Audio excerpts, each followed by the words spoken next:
கரூரில் மின்சாரத்துறை அமைச்சர் செந்தில் பாலாஜி சுமார் 13 கோடி மதிப்பிலான சிமெண்ட் சாலை, சிறுபாலம், புதிய நியாய விலைக் கடைகளை மக்கள் பயன்பாட்டிற்கு திறந்து வைத்தார்.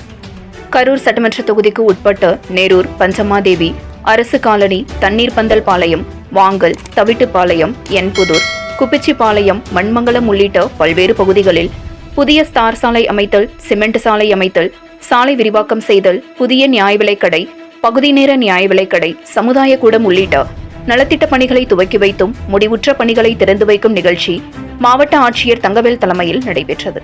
சிறப்பு அழைப்பாளராக கலந்து கொண்ட மின்துறை அமைச்சர் செந்தில் பாலாஜி பணிகளை துவக்கி வைத்தும் முடிவுற்ற பணிகளை மக்கள் பயன்பாட்டிற்கு திறந்து வைத்தார்.